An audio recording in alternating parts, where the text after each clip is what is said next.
So I ran the 100, around 11:38 with minus 0.2 wind. The wind was actually alright, it was actually quite good. So there's one reason only why I ran, actually two, why I ran that 11.4. So I don't want to say that's 11.3, that's a 4. But if you round up, you get 11.4. Is because I was in the set position. He said set, obviously, and then he waited. And I was like, you know, if you go, you're probably going to get the gun. And then I was like, no, don't time the gun, don't time the gun, don't time the gun. So I tried to empty my mind and the bang went right when I thought it would. And then I left the blocks. And I came out of the blocks. I think I was the last person out of the blocks, which wasn't good at all. And purely because I was trying not to time the gun. And it really does mess with you when you try not to time the gun and you realize if I just timed it, I would have been correct. Why didn't I? So that ruined my block start a bit. And along with that, there was two other things. Came out late and a tiny bit kind of panicked, but then I was like, just run your own race, you catch them in the end. Then near the end, where I was actually starting to like pull on the jets, or at least I think I did anyway, I started from my left knee, just warm up all over again. So my energy's leaking again. So something I'm considering is I might not compete in July, similar to what I did last year, where last year I didn't compete in June, July, and I came back in August. Reason being is this knee is too much of a problem, and the sooner I can fix it, the better I'm gonna be. Because I'll be completely honest, I felt like as I was running that race, I could have won. I could tell because I could feel it, and I was like, the only reason why the guy who came first in lane 4, I think it was so far ahead of me was purely because of how bad my block start was. Not so much the technique, but just how late I came out of the blocks. So this is the third race in a row where I've come out like the last in the field. I'm trying to do better for the 200. So I've come to the conclusion now that Bromley does give me good wind. So I like that. I'll keep that for note for next time. But for now, I'm just gonna prepare for the 2. Be careful with the knee like last time. Hope things go well. But the fact that this is the second time that's happened is something we're gonna have to go pay attention to. But I'm gonna say roughly around now we should be able to run that guy down. I'd say we probably be able to turn my win PB of 11:06 into a legal time, which I feel quite comfortable with. If I can fix the problem with my knee and maybe just get out of my head a little, then we can actually see this realize on the track.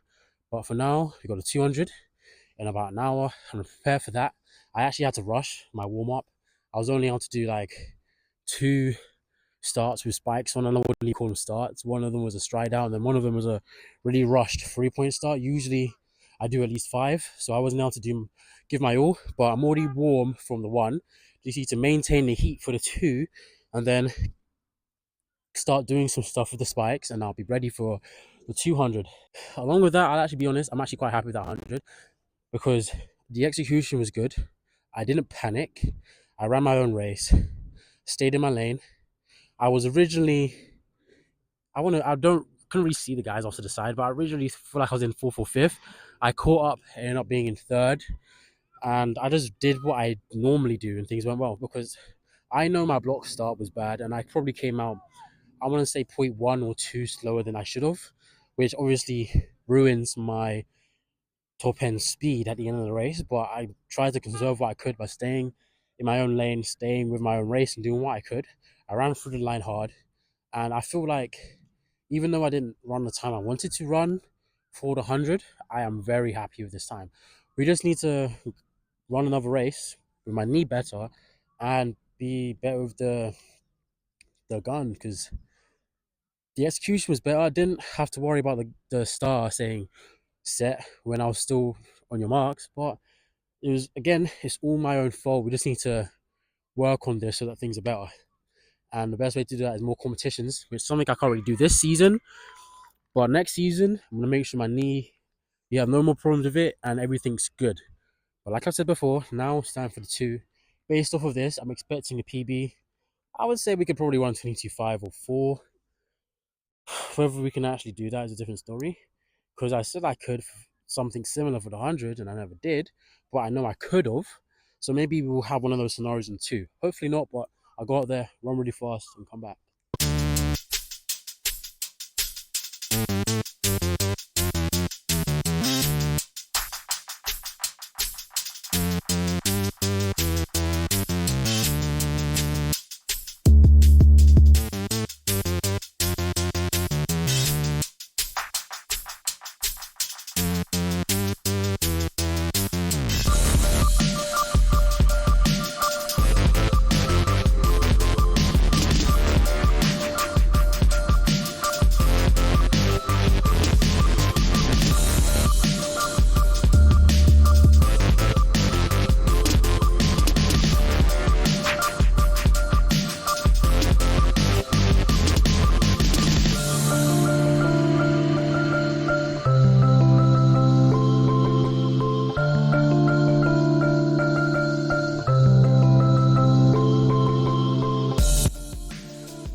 I ran the 200 and I ran 22:84. It's actually funny because I'm pretty sure I said I wanted to run 11:2 in the 100 and 22:8 in the 200.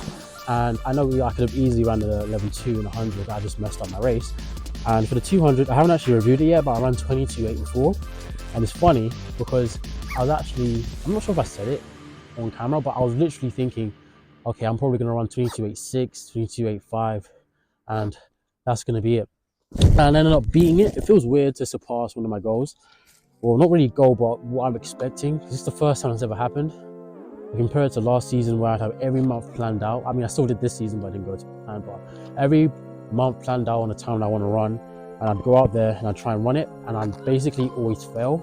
I could do January indoors-ish, and I could usually do the first outdoor race, so April, and I'd either achieve or surpass my goal, but after that I go wishy-washy. But this is the first time I've said, okay, this is what I want to run at a meet, and I ran that at the meet.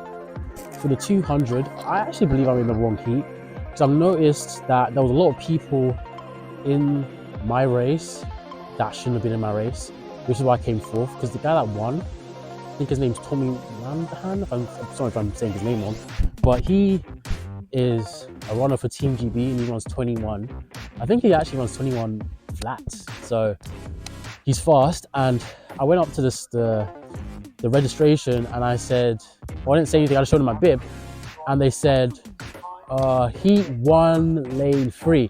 And I didn't say it out loud, but inwards I was like, wait, what? Because I've been looking at the start list and I've seen some people where I'm just like, I should not be in heat 1. And when I got into I was turning my blocks, I realized, okay, there is literally no one here, really. Other than a few people, there was a few people that are supposed to be here that I know, okay, they should be in heat 1. They just weren't here. And then I realized as I was getting into the blocks properly, I was like, oh, it's not that they're not in heat 1, they just didn't decide to turn up, and they probably told the organizers, which is why I'm in heat 1 instead of heat 2, because I should have been in heat 2, which is why I came fourth. So the 200 execution, it was all right.